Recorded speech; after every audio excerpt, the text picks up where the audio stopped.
Khulna shipyard সড়ক এখন দুর্ভোগের প্রতীক হিসেবে দাঁড়িয়েছে। 4 লেনে উন্নীত হওয়ার কথা থাকলেও বছরের পর বছর ঝুলে আছে কাজ। বিস্তারিত থাকছে মামুন হাসানের প্রতিবেদনে। কোথাও ইট খোলা, কোথাও গর্ত, আবারও কোথাও জলাবদ্ধতা। সড়কটি যেন চাষের জমির মতো পড়ে আছে। দাদা ম্যাচ কোম্পানির সামনে আয়োজিত সংবাদ সম্মেলনে নাগরিক সমাজের সদস্য সচিব অ্যাডভোকেট মোহাম্মদ বাবুল হাওলাদার বলেন, 2013 সালে এই রাস্তা 4 লেনে উন্নীতকরণের জন্য কেডিএ প্রকল্প অনুমোদন দেয়। শেষ হওয়ার কথা ছিল 2024 সালে, অথচ কাগজে কলমে দেখানো হয়েছে কাজের 70% সম্পন্ন। বাস্তবে সেতু কালভার্টও কোনো কিছুর কাজ শেষ হয়নি। তিনি আরো বলেন, অপরিকল্পিত ও গাফিলতিপূর্ণ কাজের কারণে সড়কে যেন খাল নদীর মতো পানিবন্দী হয়ে আছে। এই এলাকায় ব্যবসা বাণিজ্য, দোকানপাট বন্ধ হয়ে আছে। একদিকে ঠিকাদারকে কেন 70 কোটি টাকা দেয়া হয়েছে তার জবাবদিহি দিতে হবে। সড়কের কাজ দ্রুত শেষ করতে হবে এবং দায়ীদের শাস্তি নিশ্চিত করতে হবে, না হলে এলাকাবাসীকে সঙ্গে নিয়ে কঠোর আন্দোলনে নামা হবে। সংবাদ সম্মেলনে অন্যান্য নেতৃবৃন্দ একই দাবি জানান। আদালত রয়েছে, সেখানে কেন যাওয়া হলো না এবং তার আগেই বরং উল্টো কোষে মাছ ধরালো। উল্টো আমরা জানলাম যে মাহবুব ব্রাদার্স যাতে এই কার্যাদেশ বা টেন্ডার যাতে কার্যকর না হয়, অন্য কোনো ঠিকাদার কাজ করতে না পারে, সেই জন্যে তারা বরং আদালতে গিয়েছেন। দুর্বলতা কেডিএর কোথায়, কর্তৃপক্ষের কোথায়, মন্ত্রণালয়ের কোথায়, এই প্রশ্ন আজকের সকলের মধ্যে। আমাদের মা বোনের রাস্তায় চলতে পারে না, বাচ্চা কাচ্চা স্কুল থেকে ট্রেনে পড়ে যাচ্ছে, এরা এখনো পদক্ষেপ নেবে না। আমরা সিটি কমিশনার গেলে বলে এরা কেডিআর দোষ দেয়, কেডিআর সিটি কমিশনার দোষ দেয়।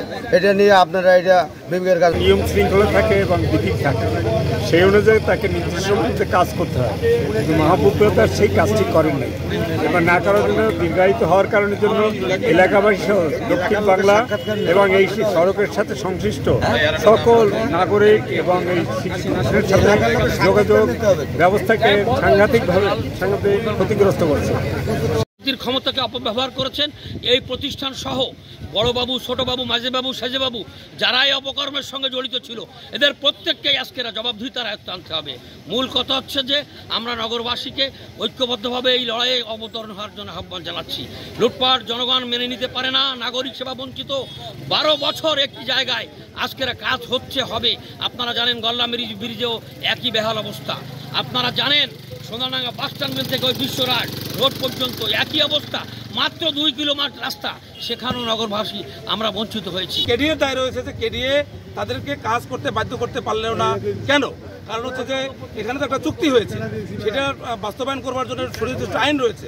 সেই আইনের মাধ্যমে এই প্রতিষ্ঠানটিকে বাধ্য করতে পারতো, কিন্তু কেডিএ সেটাও করলো না। না করে কেডিএ কি করলো, তাদেরকে 70 কোটি টাকা দিয়ে দিল। সুতরাং এখানে কেডিএ বলেন, মাহবুব ব্রাদার্স বলেন, এই দায় হচ্ছে এই দুটো প্রতিষ্ঠানের, এই দায় অন্য কারো না। এই যে রাষ্ট্রের অর্থ, এটি জনগণের অর্থ, এই অর্থ অপচয় হয়েছে। সবচেয়ে বড় কথা হচ্ছে যে 30-31 নম্বর ওয়ার্ড সহ পুরো নগরবাসী যে সংকটের মধ্যে আছে, দুর্ভোগের মধ্যে আছে, এবং এই অঞ্চলের ব্যবসা প্রতিষ্ঠানগুলো, ব্যবসা বাণিজ্য, স্কুল কলেজ এগুলো বসে গেছে। সুতরাং সেই সময়ের মধ্যে তারা পারেন নাই।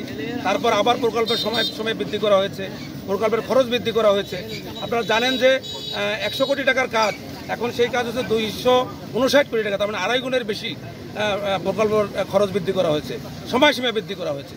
এখন বারবার সময়সীমা বৃদ্ধি করার পরে, প্রকল্পের খরচ বৃদ্ধি করার পরে তারা যদি মনে করেন যে ফাঁদ পেতে আমরা আরও বেশি সময় ক্ষেপণ করব, আমরা আরও বেশি এখানে অর্থ খরচ করব বা অর্থ লাভবান হব, তাহলে সেই দায়ভার তো জনগণ নেবে না, সরকার নেবে না। সেই দায়ভার তো সংশ্লিষ্ট কর্তৃপক্ষ এবং এই ঠিকাদারি প্রতিষ্ঠানকে নিতে হবে।